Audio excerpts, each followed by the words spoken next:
Hello મિત્રો, જે એક વિડીયો 8 તારીખે મૂકેલ છે એમાં પ્રશ્નનો જવાબ માંગ્યો છે. કોઈને પણ આવડતો હોય ને કોઈને સમજાતો હોય તો પણ મારા કોમેન્ટ બોક્સમાં એકેય કોમેન્ટ આવેલ નથી.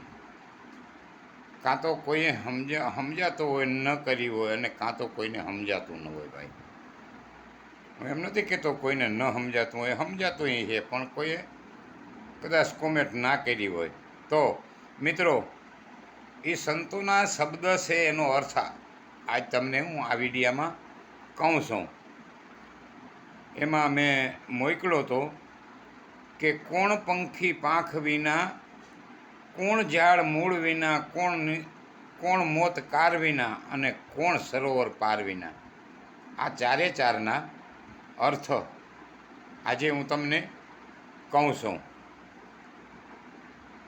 એટલે આજ 11 તારીખે, આજ ત્રીજો દિવસ છે મિત્રો, તો સમજી લ્યો કે મન છે ને આપણું એ પાંખ નથી ભાઈ. મન પંખી પાંખ વિના, કાયા ઝાડ મૂળ વિના. આપણી કાયા છે ને એને પાડું નથી, એને મૂળિયા નથી મિત્રો. એટલે કીધેલ છે આપણા સંતોએ કે મન છે એ ગમે ત્યાં જાય. તમે હજારો કિલોમીટર જોઈ આવ્યા હો તો તમે વિચાર કરો, તમારું મન ત્યાં જાય એટલે તમને એ ઊનું દેખાય, એ તમારી નજરે દેખાય.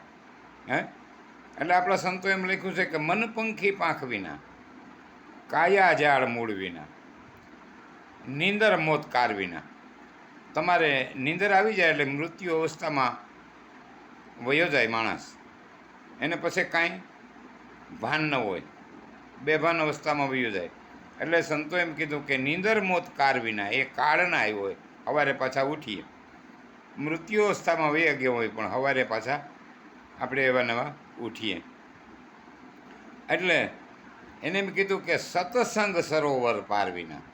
સત્સંગ એક સરોવર છે ભાઈ. સત્સંગ તમે કરો, સત્ય વસ્તુનો સંગ કરો, અને સરસંગ નહીં, સત્સંગ, સત્ય વસ્તુનો સંગ કરો. જે સત્ય વસ્તુ છે એનો સંગ કરો, એની પાર વિનાનું એ સરોવર છે, એ ભરાય.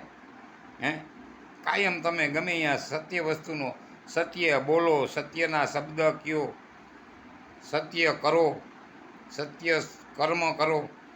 આ બધું સરોવર રૂપી એક સત્સંગ એમાં ભરાય છે. એને કોઈ પાર નથી, એને કોઈ બંધ બાંધવામાં નથી આવ્યો મિત્રો.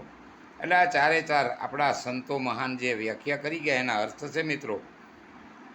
આ તમને જાણવા માટે આ વિડીયો મોકલેલ છે. તો આવા વિડીયા તમને ઘણા બધા મળતા રહે મિત્રો.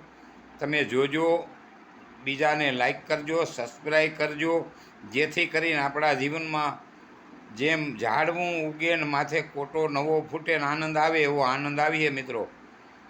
તો આ જરૂર મોકલજો, શેર કરજો, સબસ્ક્રાઈબ કરજો અને કરજો જ મિત્રો. જો જે કોઈ સંતો, ભક્તો, મહંતો, જે કોઈ જુઓ મિત્રો, બીજાને શેર કરજો, લાઈક કરજો, સબસ્ક્રાઈબ કરજો અને જરૂર કરજો, જેથી કરીને જાણવા મળે.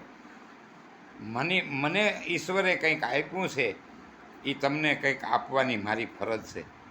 અને તમને જે ઈશ્વરે આપ્યું છે એ મને આપવાની તમારી ફરજ છે. આવું કંઈક તમારી પાસે જો કંઈ હોય તો મને આપજો, જરૂર એનો સ્વીકાર કરીશ. અને મિત્રો આ ઈશ્વરી ગતિ છે, ઈશ્વરે આપ્યું છે, તો તમને આ સમજવા માટે આ વિડીયો મૂકેલ છે. જય સદગુરુદેવ.